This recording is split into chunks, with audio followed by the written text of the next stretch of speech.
Opening day is here, so we're going to talk about the 5 things we are most excited for going into this year. Number 5, Clay Holmes becoming a dominant starter for the New York Mets. You saw him have a dominant spring training. We're going to see that transfer over to the regular season. Number 4, Clay Holmes' teammate in the starting rotation, Tylor Megill, was instrumental in the Mets making the postseason last year. Had a great spring training. Using that deep arsenal, Tylor Megill is about to pop off in 2025. Number 3, Brett Baty, the prodigal son, makes his return to the lineup. We're seeing Brett Baty make that major league impact. Everybody is rooting for him. All the fans are pumped up. Number 2, you know he's got the sass, you know he's got the beard, and he's got the big bat. I'm talking about power hitting Brandon Nimmo, and I've got a big prediction around Brandon Nimmo in this episode. And number 1, Juan Soto. Mets fans, we've been waiting for this moment. It is finally here. Opening day, we cannot see. Will Juan Soto become one of the best Mets players of all time? We'll start to find out this year. Welcome to Meet at the Apple. I'm Vito Calisi. That's Jonathan Barron, and we are here for our season preview episode. A lot of other podcasts have done this in the last week or two. We like to wait until the last second, so it's the freshest news you could possibly get, right, John? Yes, sir. I mean, first of all, can you believe we are on the cusp of baseball? Last year, we had so many memories in this room. I think my favorite was our hug when the Mets clinched that playoff spot. Yeah. That was a really fun day. We're about to have another fun day tomorrow, or today, if you guys are listening to this on opening day, on March 27th. A bit of a different world for us. First of all, our studio's got a bit of a different look here. I'm loving it. Yeah, this is our first in the studio, right? This is the first in this room with the new setup. That people have seen. We recorded one that is not out yet, but will be, so you guys keep an eye out for that. But year 2, bigger and better for us. We're really excited. And, we're kind of moving congruently with the Mets, I think, because last year, just like us, we started new. It was year 1 of David Stearns, year 1 of Carlos Mendoza. A lot of other new faces were in the fold last year. No one knew what to expect from the Mets. No one knew what to expect from us. And both the Mets and us had a great year, and we're really excited. We have not added Juan Soto to the show, but the Mets have added Juan Soto to the fold here. We've added him to the show twice. Yes, okay. We have had him on the show twice, and you guys enjoyed those conversations, so we appreciate that and all the other support you've given us. But this year is a different ball of wax for the Mets. They are now, I want to say, the hunted.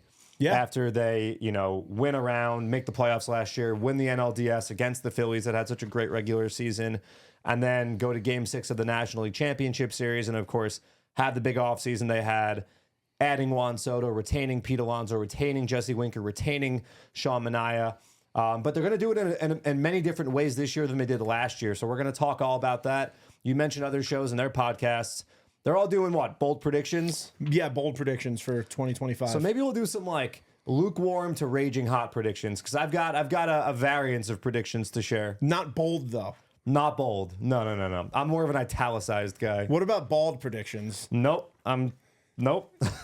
we're chilling, man. That's where we guess what certain afternoon hosts are going to say about the Mets in week 1. No. It's too. We haven't even thrown a first pitch yet, so we're not going to go there. We're not going to get into it. We're not going to take shots at people like my boy Sean Marash, who was clowning out our mascot race. Sean, if you want to run in the race, dude, just let me know. We can make it happen. You brought it before. The Mets are the hunted right now, and going into the season, it's so different from last year. Even the conversation we're having right now. I remember last year we had to have a conversation with people saying, hey, temper those expectations, but not in the way that you think. Not temper your expectations, relax. The Mets are going to do worse than you think. We were saying last year, hey, those expectations you have that this is a rebuild year, that this is a transition year, that's not the case. This is going to be a good year. And now it's a very different episode because Mets fans are here thinking, and rightfully so, this is a year the Mets are here to compete. So this is a year where all fans are on the same page. We're very excited about the year. Some fans are nervous about certain things where we're going to help calm those fears that people might have, because as you guys know, this is a glass half full podcast. You can go to those other shows to hear the rage bait, to hear what the sky is falling. We're here to tell you, hey, this is what you need to know to stay calm. Yeah, and look, I think that if there are any trepidations going into the season, a lot of it has to do with some of the injuries that the Mets suffered during spring training. But I think what we're going to see from those injuries as a result is how deep this Mets team is. And that depth goes beyond guys that we're going to see necessarily on opening day. At some point in the season, we're going to see Ronnie Mauricio making an impact for the New York Mets. Everyone's talking about the great spring that Brett Baty had, and He's really changed his swing, his approach to the plate, his batted ball profile is different than what we saw from Brett in 2022 when he had his cup of coffee, 2023, and last season as well. And we know that Brett Baty, every time he went down to AAA, pitchers couldn't get him out of AAA. So we know the hit tool is there with Brett Baty. It's about harnessing and it's about focusing on pull side power, hitting the ball in the air more as opposed to on the ground. We know that the exit velocities are there. And he had a great spring, and he did something in spring training that he had not done before. So there's a lot of reason to believe that Brett Baty is here, and Brett Baty will be with the Mets on opening day in Houston. And a lot of people pointed this out in the offseason. Mark Vientos was that breakout guy last year, right? Brett Baty has played fewer minor league games than Mark Vientos did. Yeah. You know, Brett Baty, he was, I don't want to say rushed. I don't want to use that word. It's kind of it brings negative connotations, but he played, I think, 6 games at AAA Syracuse before he became a major leaguer back in 2022. You know, he moved quickly through that system because he dominated AA. What we saw this, and we've said this. I feel like we've said this till we're blue in the face, and we'll continue to say it till we're blue in the face. We'll say this until you see Brett Baty have the results we're talking about right now. But Mark Vientos, and we said this to Brett Baty himself. Mark Vientos was the exact same story, just the flip side of it. Mark Vientos was a guy who had not had many games at AAA, wasn't in the minors that long, went up early, struggled, went back down, crushed at AAA, came up for a full year, and dominated. Brett Baty at spring training was first or tied for first in 4 out of 5 major categories. Okay, I'm talking OPS, I'm talking slugging, extra base hits, batted balls on strikes, and OBP. I'm talking tied for first or first in spring training. Now I know what the viewer at home might be saying is, why is spring training stats matter sometimes and they don't other times? They matter for a guy like this because you're looking at somebody competing for a spot. This isn't somebody working on kinks. This isn't somebody trying to figure out what the weakness is in their game. This is somebody fighting for a spot and doing everything in their power to get through to the next level. Yeah, I mean, I also think that Brett Baty, first of all, took a step back and realized, okay, and this is like all of us in life. How do I make myself the most versatile version of myself? And third base seems to be solved by the Mets, by Brett's really good friend, Mark Vientos. Number one, I think seeing Mark Vientos having the success that he had, it's got to be motivating for a guy like Brett Baty. Number two, it proves to you that, hey, like, it's never too late. Number three, I think Brett Baty is as hungry as a player can be. Yeah. With a lot to prove this season, and we know he has it. And for him to work as hard as he has, for the Mets to feel comfortable with him playing at other spots. He took reps at first base. Now, hopefully, he doesn't have to play first base at all. Hopefully, the Mets have a guy at first base who can give him 150-plus games there. He usually does. Hopefully, that's the case in 2025, and Pete Alonso, of course. But for Brett Baty to get the chances at second base and look pretty good in spring training at second base, that's impressive for a guy to really learn a new position. And let's not forget, if he did not suffer the broken finger he suffered late in the year last year, Brett Baty could have and probably would have over Pablo Reyes been the initial call-up when the Mets had the ability to add an extra player to their roster when rosters expanded in September. Now, of course, he did break the finger, and it wasn't in the cards for Brett, but I always think about what would things have been like, because when he went back to AAA, he was once again piping hot. So I'm really excited to see Brett Baty. I'm really excited about the depth of this team, and it's not just on the offensive side of the ball. The outfield is jam-packed with options. Brandon Nimmo had a great spring offensively. Jose Siri, you guys all saw the interview we did with him. We saw the power that he displayed at spring training. You guys are going to love watching this guy play the outfield. He is an absolute wizard in center field, one of the best defenders, one of the best base runners in baseball. That's what makes him so electric. You've got Starling Marte, who the Mets are going to work as a DH sometimes. He can play some right field. You've got Jesse Winker still in the fold for the Mets. So they've got a dearth of outfield options as well. When Jeff McNeil rebounds from his oblique injury, if Brett Baty's crushing at second base, Jeff McNeil's a guy that can go play the outfield. You've got multiple guys that can DH on this roster. So even with some of the injuries, I mean, obviously we know Francisco Alvarez is hurt. And congrats to Hayden Senger, who will be on the opening day roster, a guy who was literally working at Whole Foods, who will be on the opening day roster.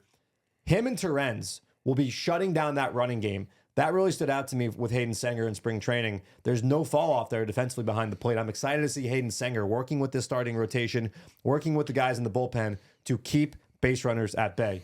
And I want to give a little personal story in Hayden Senger that I saw when we were on set at spring training that really stuck out for me, and it really made you see the personal side of a guy that makes you want to root for him. And it was, at spring training, we're on set when they're shooting all their videos and all their photos.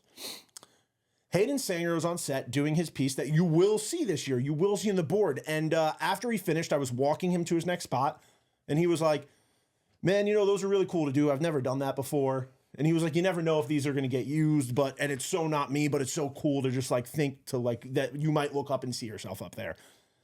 And just thinking that the guy that was like, who knows if this is going to get used? Who knows if this is my year? Just knowing that guy's actually going to get to see the stuff that was up there on the board this year. Like, it's just that personal factor and that really cool moment where we saw the story about him stocking shelves at Whole Foods. And this is a guy who's been working at it for years in this system, who might not have known if a path was going to come his way, because Francisco Alvarez, the Mets have this generational talent coming up in the minors, and then they draft Kevin Parada, and there was a time where people were saying, oh, the Mets have two catchers that could just fill this system for years to come, and Kevin Parada has taken a little longer to develop than the Mets might have wanted, but player development isn't linear.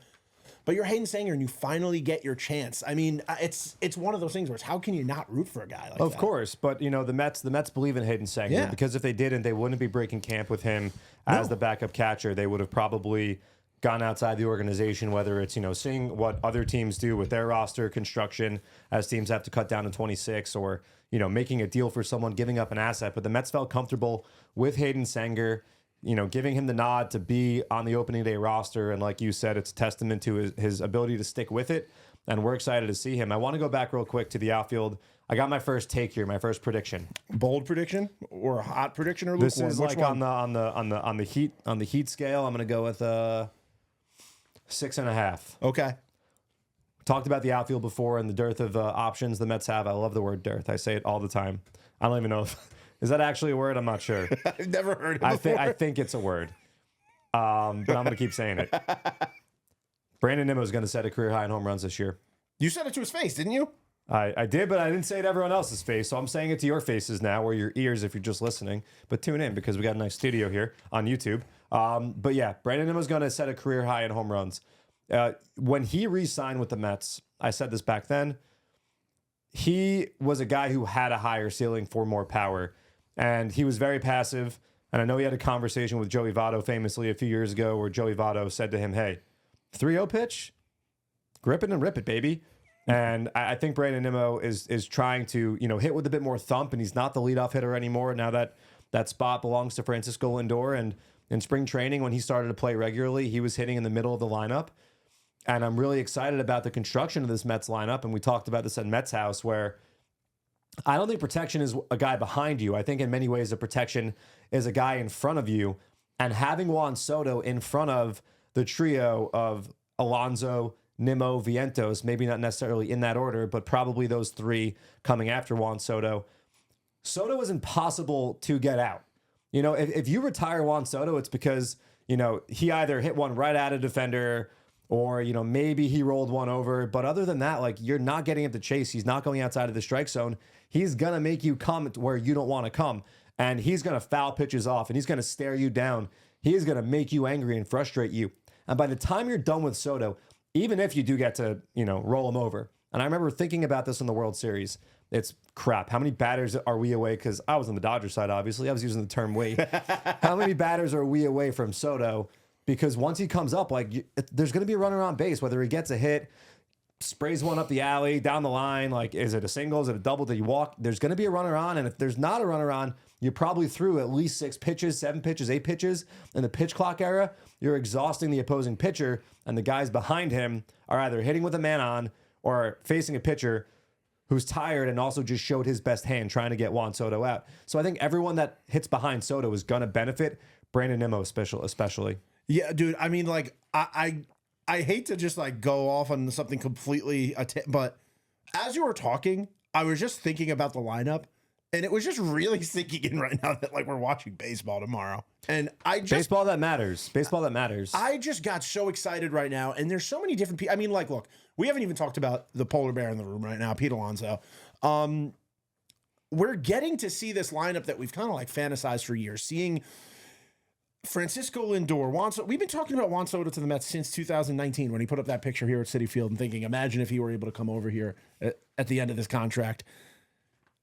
Seeing Juan Soto actually in this lineup tomorrow, and Pete Alonso, for the first time in his career, truly having protection in the lineup, truly going to be getting pitches thrown to him that you're not going to get all of those low and away sliders that you might have seen in other years. You're going to see Pete Alonso getting a lot more pitches to hit. And also, we saw this year at spring training, Pete Alonso, early in spring training, working on plate discipline, really working on the count, working on getting balls he needs to see and wants to see. So, I mean, my bold prediction this year. I got another one, so let's hear yours. All right, my bold prediction, Pete Alonso, 45 home runs. All right. I mean, look, he had a quote-unquote down season in 2024. He had 34 home runs. So he can easily get back to 40. We know that. His power is some of the best in baseball. Here's a prediction I've got. I just thought of this one. Okay. The Mets are going to score a run in the first inning on Thursday in Houston. At least one. They're putting a run on the board. At least one on Thursday. You have another bold prediction that you said about Juan Soto. What's my bold prediction about Didn't Juan? you tell me you thought Juan Oh, yes. I also think that Juan Soto is going yard on Thursday in Houston. Did you say 2? 2 would... I think at one point you said 2. You don't have to, if you don't remember. Yeah, I think he's going yard. So, it's funny. He made his Yankee debut in Houston in 2024, and that was a game that Clay Holmes didn't start, but closed for the Yankees. I think Nestor Cortez was their opening day starter last year. And Juan Soto actually had an outfield assist in the 9th inning to preserve the lead for the Yankees. So a little funny connection there. Soto was a demon, a menace that day, and I'm sure he'll be one again. And Brett Baty, I mean, almost hometown. Kind of. Dallas is closer, but I mean, I guess you could, but there's no Dallas. There's no Austin team. No, yeah. I mean, well, there is the AAA Round Rock, but there's no major. We're trying to get away from AAA. I know, but no, you're right. It's a homecoming for Brett Baty. I'm sure he'll have some friends and family there, but AJ Minter, homecoming for him too. That's right. We got a big Texas team. AJ Minter will be on the roster, by the way. He is healthy, ready to go, so the Mets are happy with what they saw. A new look AJ Minter, fresh off the hip surgery. We know it did wonders for David Peterson. We obviously know that those two discussed that procedure he had and the Mets being able to properly rehab, but Lindor leading off against Framber Valdez is going to feed families. And then Juan Soto coming up right after that is going to feed families. And lefty, righty, it does not matter who Juan Soto's facing. I mean, we can't wait for those two guys to have their first at-bats of the season. But yeah, I think the Mets are going to score at least one run on Thursday in the first inning, get the season going the right way. It could be a Mark Vientos home run for all we know. You forget that Mark didn't come up last year until late April. I forget. It's easy to forget because he was such a focal point of the offense, especially in the playoffs when he set a Mets record for most single postseason RBI. He lost an entire month, still at 27 home runs. The Mets are going to have this man at third base in the lineup, in the middle of that lineup, the entire season this year. That's a big difference maker. Mark Vientos is a problem. We all know that, but it's exciting that he's going to be there the entire season. And, the Crawford box is in left field. You better watch out if you're sitting there. I know a bunch of Mets fans, by the way, going to Houston. Chris, the teacher, hit me up today. Okay. He's going out to Houston. My boy, the 7 line's going to be there? The 7 line, that's right. I saw the overhead of the Marriott Texas-shaped lazy river pool that they got there. My buddy James is going out there. So it's history. Seeing Juan Soto's Mets debut is history. I mean, Juan Soto, when it's all said and done, I think we also said this in Mets House, this guy could be the best player in Mets history. Literally, when it's all said and done, he could own every record in the Mets record books. He really can. So his first Mets game in whatever New Jersey they're wearing, whether it's the grays, which we all saw this week, or whether it's the blue, they'll be looking sharp. Clay Holmes is going to be sharp. He had a fantastic spring training. Oh, Can't my wait God. to see Let's Clay. talk about Clay Holmes right now. Clay Holmes spring training. 0.93 ERA, 0.78 whip, 23 strikeouts. I cannot wait to see Clay Holmes over the course of the season. And see a lot of people on Twitter, innings. I want to remind you, this isn't the first time a reliever's ever converted to starter. It actually happened to somebody who left this very team. Seth Lugo went over to the Royals, became a dominant starter. Now, I also want to remind you, last year, might not be the same innings jump we're seeing here with Clay Holmes, but Sean Manaea and Luis Severino were both guys who had career high innings counts. You know why? Because this team knows how to manage a pitcher over the course of a season. A guy like Clay Holmes, you might not see him in the beginning of the season pitching more than 5-6 innings. And that's what the benefit of a guy like Max Kranick in that bullpen is, or a guy like Jose Budo in the bullpen is like, because you have these guys who can offset our starting rotation. Because I think we've learned about David Stearns is early in the season, he doesn't even like overworking guys in general, whether it be a guy who's transitioning or not. David Stearns likes to work these guys into the marathon of a year. Yeah, and I think that early on, especially with some of the injuries the Mets have in their rotation right now, Sean Manaea, Frankie Montas being sidelined, when it comes to starting pitching, I think the Mets are going to take a bit of an untraditional approach to how they're going to try to navigate and complete 9 innings at a time. And like you said, it might be the starter going two times through the batting order and then getting into the bullpen and being happy with trying to cover 12 outs from your bullpen with guys like Max Kranick, who can absolutely get you 6 outs. Guys like Jose Butto, a guy like Huáscar Brazoban, who I am really excited for. Huáscar Brazoban had a sub-3 ERA. The FIP matched it with Miami. He comes over. He struggled a bit. He was a guy with options. The Mets had some bullpen crunch late in the season, so Brazoban went down for a bit, but he's a guy that you can't overlook. Huáscar Brazoban. He's got lights-out stuff. Reed Garrett, we've seen, can be used for multiple innings at a time. AJ Minter can get lefties and righties out. Danny Young. So this bullpen is going to be a strength, and I think that the Mets are going to lean on it, especially early. You know, we talked about, or it's been talked about, Kodai Senga is going to be on a bit of a pitch count early on in the season. The Mets are going to approach getting 27 outs in a bit of a different way. It's not going to be, hey, the starter's got to go 6-7 innings. We're going to just try to complete innings 8 and 9, and that's it. Get out of here with a W. It's going to be pieced together, but it's going to be pieced together strategically. The Mets are going to have that plan, and it's a long-term plan, right? It's kind of like in the NBA. Right now, Knicks fans are, freaking out. About load management? Kind of. Right now, fans are freaking out. The Knicks look a little bit tired late in March, and we all know that, their coach is known for letting guys go 48 minutes a night. And over an 82-game schedule, that could be detrimental to a team in its hopes when it matters in April and May, in our case, in September and October. And I think that the Mets are cognizant of that. And the Mets are going to have guys coming back as the season goes, with Manaea returning, with Montas returning. And then you've got guys in the minor leagues that can come up and help out. A guy like Dom Hamill, a guy like Blade Tidwell, a guy like Rico Garcia in the bullpen. Trey McLaughlin is going to make an impact, I think, for the Mets at some point this season. The Mets are very, very deep in many, many areas. There were a lot of jobs that, a lot of guys that were fighting for jobs that might not have been available because the Mets just have a really solid 26, I think. But there are plenty of guys that can come up and will help out. And that's why the Mets had the success they did last year. They were deep. It wasn't the obvious move that they won with. It was the bottom of the barrel, if you would, move that helped sustain the Mets and elevate them when they had injuries or when they said, you know what, just isn't working out with the player. We need to move on. We need to get better production at this spot. They came through with that every single time because that's what David Stearns does. He builds an entire roster. I remember going to Mendy's office talking about 1 through 26 on that roster mattering. It's not 1 through 10, 1 through 15, and we'll just throw darts at the board and hope it works out. No. 1 through 26 has to make an impact. And that's what not the team, but the organization at large has right now. No, we said this at Mets House. I don't know if this is the one that we streamed or the one that we just did in person, but we talked about Dom Hamill and we said, I don't know, bold prediction or not, but we said this is going to be the year you see Dom Hamill make an impact on this team. Yep. And then some other guys like from AAA who might make an impact this year. I mean, you could see Blade Tidwell come up. Brandon Sproat very well could come up in the second part of this year or even sooner. I mean, we've seen David Stearns is not afraid to promote people. You saw Christian Scott come up last year earlier than I thought most people thought. David went on with Gary and Daniel Murphy one of the last spring training games, and he was asked about Brandon Sproat.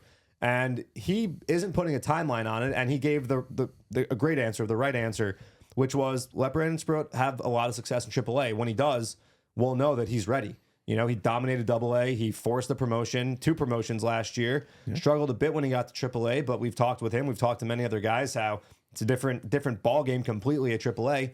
Let Brandon Sproat cook in AAA. When he does, it'll be his time. David Stearns is not afraid to make promotions. I mean, we saw it going back to his time in Milwaukee with Brandon Woodruff, getting creative how you use guys, a starting pitcher late in the year, putting them in the bullpen if he feels like they can help their team. So Sproat's one of those guys. Going back to the bullpen, I mean, we'd be remiss if we didn't talk about Daniel Nunez, who was one of the best relievers the Mets had, if not the best reliever last season. I know it sounds like a hot take, but it's not a hot take. No. He was lights out. This time last year, many people had not even heard of Daniel Nunez. Forget thinking that I want that guy in the game when this game is on the line, but he right now went to AAA. It's an options game. He has options. Also had a bit of a slow start to spring training with some injuries. So we know he's going to make a difference. Tylor Zuber.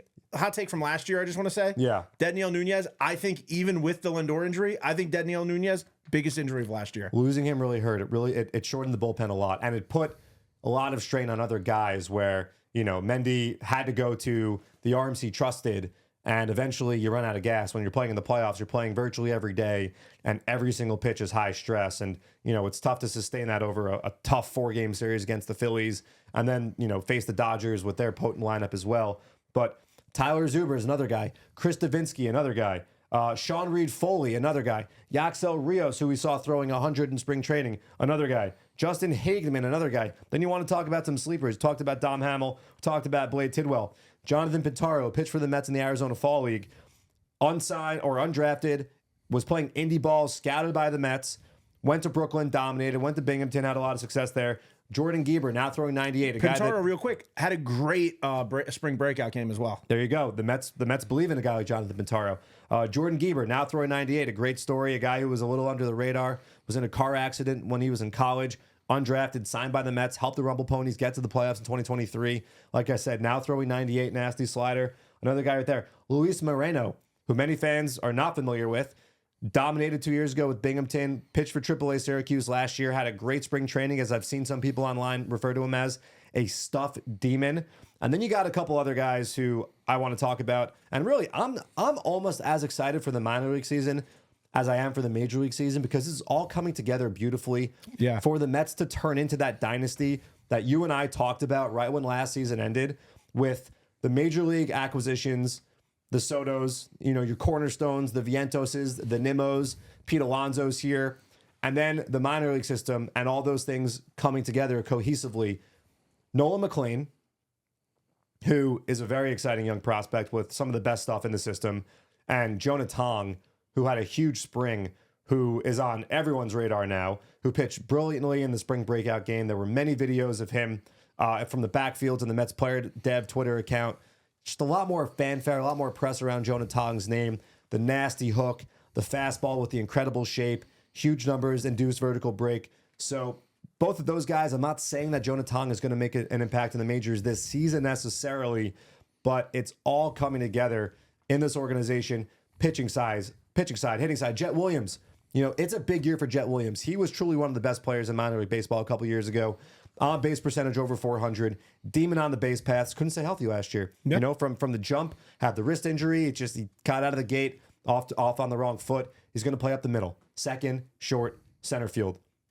Three of the most important positions on the diamond. I'm so excited to see what 2025 has in store for Jet Williams. You talk now. Sorry. No, man. Sorry. Look, I feel like on this podcast, you are the expert when it comes to especially the minor league portion of the show. There's nobody like you who's looking at every single box score, no matter what, every night. Me and you are always texting about what's going on with the guys. But yeah, there's so much to look forward to this season coming up. And I think we didn't even talk about the cavalry that we have coming, not even deep into the season. I mean, Shamanai and Francisco Alvarez are two pieces that are going to be here. What it seems like is before June, probably sometime late April, early May. Yep. Jeff McNeil too. Oh my God! I forgot about Jeff McNeil. These are guys that we're not even waiting that long for them to come back. And remember, competition breeds success. So of course, you're going to see a guy like Brett Baty, who, even though he's at the major league level, he's got to hit. He's got to hit because Jeff McNeil is right there, ready to come back, and he's going to take a spot on the roster. So we're just going to see a lot of things going into the beginning of this season. And look, man, I am just pumped. There's no season I like baseball season. There's nothing I like opening day. And I said this at Mets house. I almost prefer an opening day away because you get two. We get the excitement of tomorrow, and then I get to be excited all week for the Mets to come home for me to finally go to a game. Hopefully we can get some sleep the night before on Thursday night ahead of a home opener. We're in a good spot. But yeah, no, I mean, this is the best time of year. The trees are starting to bloom. Those little green things, like the base of the flowers or the leaves. There's cherry blossoms on my block. It's starting to turn. I mean, the NCAA tournament's going on right now. Also a great time of the year. The NHL playoffs and NBA playoffs are right around the corner. Unfortunately for me, the NHL playoffs won't be relevant, but that's okay. There's always next year. The Jets are about to draft somebody that probably won't work out for some reason. Yeah, I don't want to talk about that. There's no need to talk about that.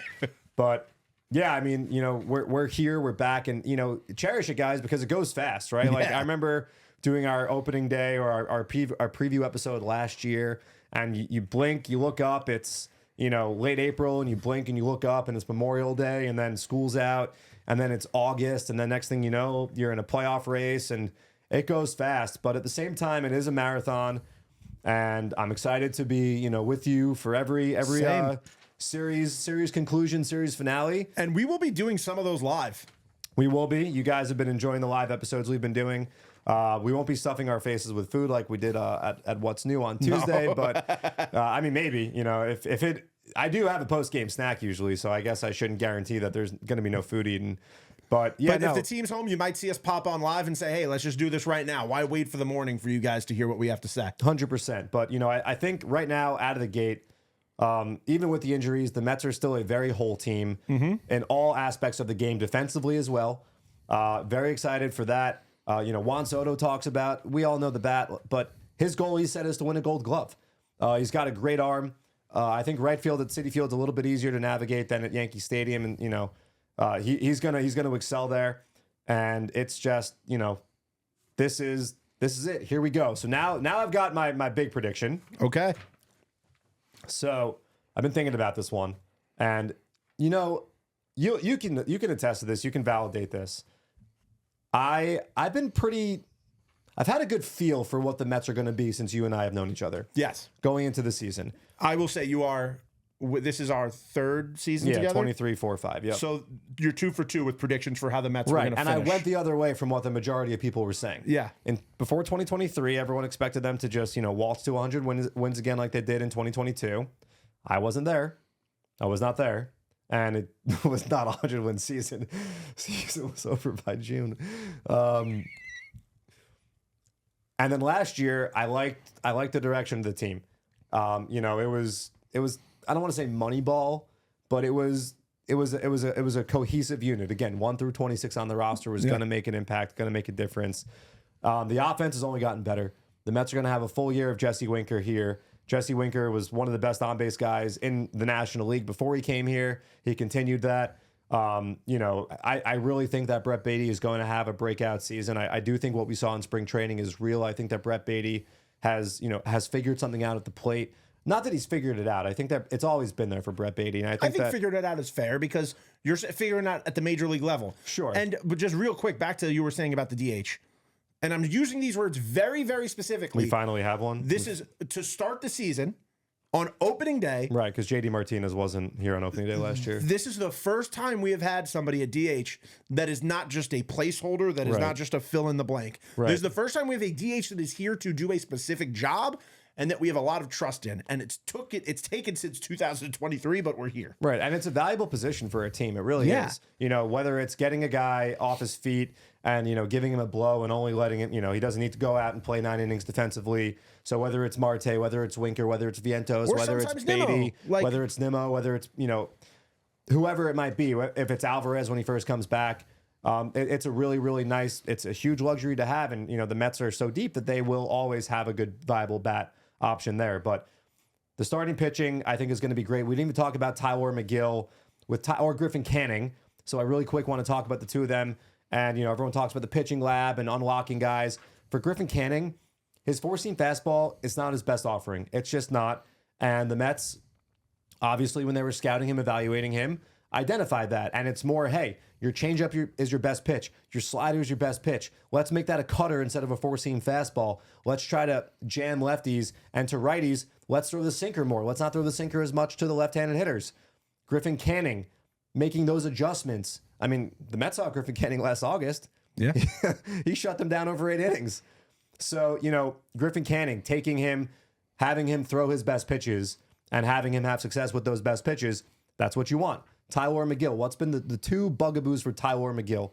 Number one has been his ability to stay healthy. And he finally seems healthy. I think for Tylor, it's not going full max, full throttle on every single pitch, keeping the arm healthy. And number two is, not inducing self-inflicted wounds, which is putting guys on base, offering, free runners, walking guys. Probably could have just said that without all the other quickest point A to point B straight line baseball expressions I had to throw out there. But not issuing free passes, throwing strikes, getting ahead. Because when we talked to Tylor and he split those fingers and he showed us the American sport grip. With that. I mean, that was crazy. But he showed us the sport grip. He talked about the pitch and when it's effective, how it's effective, and he said it's not a strike pitch. Yeah. I can't be throwing that pitch if I'm behind 2-1 in the count or if I'm in a 3-ball count because it's not a strike. So if the batter takes it, it's going to be a ball. You don't want that pitch to be over the plate. You want it to be out of the zone. You want to induce a chase on that pitch. So getting ahead or even in the count, that's a huge key for Tylor Megill. He did that in spring training. So if he can continue that, Tylor Megill, and again, we saw last year, he was an unsung hero for this team. he was lights out. He was money down the stretch for the Mets. There's no reason to believe he can't continue that, guys. I'm a big Tylor guy. I'm pumped on Tylor Megill. I'm pumped. Here's the thing. I don't think you ever said your bold prediction. You just said. I know. This is all leading up to it. Then you got Kodai Senga, who made one start for the Mets last year. Kodai is healthy. Kodai's got the new spinker. It's a splitter and a sinker combined. Nasty new pitch. We know how good Kodai Senga is. We remember the electricity of his start on July 26th last year. Yeah, July 26th against the Braves, the Friday night. We know what Kodai can bring to the table. David Peterson. People like to talk about the xERA and the underlying numbers. Here's the thing about David Peterson. Wait, one real quick with Kodai Senga too. Yeah. Everybody forgets his first playoff game, home run, and then nothing. Yeah, he locked in against the Phillies there. And we talked to him about that experience, and it was that the whole postseason run last year was invaluable for everybody. David Peterson, great spring training. Yeah. Another year with a healthy hip, which we know was a huge deal for him. And his ability to induce ground balls and erase base runners, we saw him do it twice in the biggest of spots last year. We talked about it. His save in Game 3 against the Brewers and the huge double play he got to end the 7th inning, top of the 7th against the Phillies in Game 4. He erases issues quickly with one pitch at a time. And he also is challenging guys a lot more with the high fastball, the slider down and away. David Peterson's here to stay. So, all these things having been said, I got the Mets, and we could come back to the tape. I got the Mets 96 and 66 this season. This is the deepest Mets roster I remember. Like you said, they will be getting reinforcements as they go along with the returns of a Jeff McNeil and then the returns of a Francisco Alvarez. And inevitably, guys will get hurt. Every team deals with it. The Mets have reinforcements in the minor leagues, both in the bullpen, starting rotation, and offensively. And they've got the right man at the helm in his second year as manager. And he's got a great support staff, Carlos Mendoza and Jeremy Hefner and Jeremy Barnes and Eric Chavez and Jose Rosado. And you go up and down the list. Desi Druschel, who's come over from the Yankees and is, I think, going to make a big impact. Who we heard Clay Holmes say was such an important part of that team last year. Helping unlock the best in all of these pitchers, whether they be starters or relievers. This is a damn good team. I know last year we talked about, is this the best team since 2015?